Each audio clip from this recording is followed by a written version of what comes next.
Hey everybody, Nick Espinoza, your chief security fanatic here. Don't forget to subscribe. Today, I want to follow up on the age verification system that the UK just put in like less than 2 weeks ago.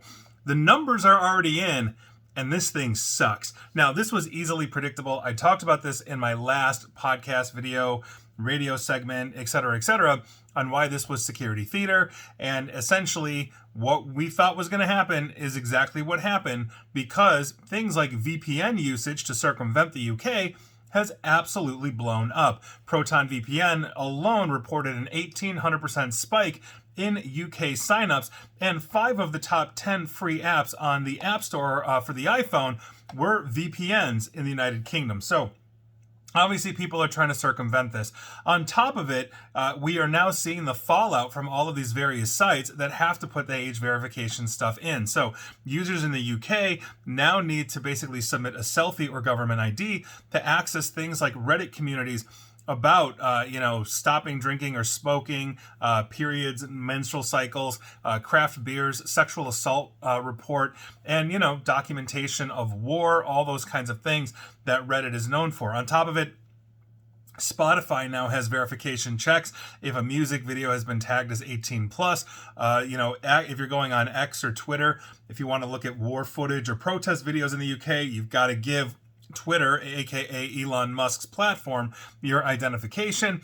Wikipedia is now threatening to limit access in the United Kingdom while actively challenging the law, and on and on and on. So Mike Masnick of TechDirt put it best when he said in his recent article, this is one of the many I've read on this, and I quote, "A law supposedly designed to protect children now requires victims of sexual assault to submit government IDs to access support communities. People struggling with addiction must undergo facial recognition scans to find help quitting drinking or smoking.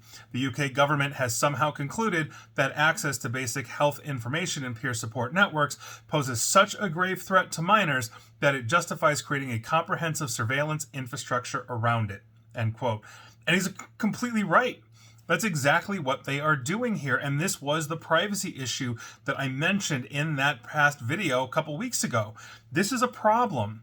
And it's going to continue to expand because we are entering the age of verification checks, and this isn't good. The Wikipedia situation is particularly telling. When an educational encyclopedia that hosts over 7 million articles and sees 5 edits per second basically says that a law in your country is unworkable, it's really time to think about that, right? And all of this, for the record, is after a bunch of other small websites and forums shut down when parts of this law went into effect. They couldn't keep up. They couldn't integrate these systems. Obviously, big tech's got plenty of money to burn on these things, but if you're a small platform, you don't have Facebook money, right?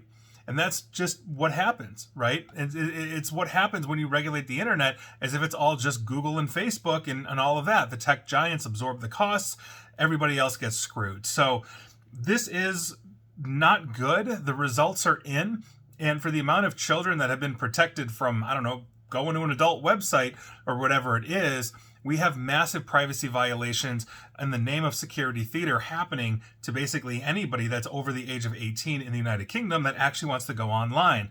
Especially if you're dealing with sensitive topics that are personal to you, the last thing you'd want to do is give Reddit or any other platform your ID where they can then directly link you to, let's say, your addiction recovery, or God forbid, you're a victim of an assault or something like that. So this isn't good. These things really require delicacy. And quite frankly, there's no easy answer here, but this isn't it.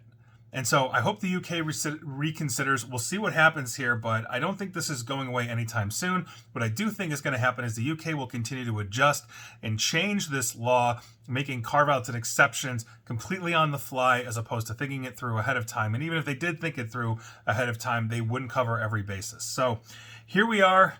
Best of luck to you if you're in England or the United Kingdom in general, because I ain't a fan of that law, and I'm sure you're not either. And please like, share, follow me here on Facebook and Twitter at NickAESP. And please feel free to subscribe to me at YouTube as well. And as always, stay safe, stay online, and please, please, please attempt to stay private, informed, and secure. Take care.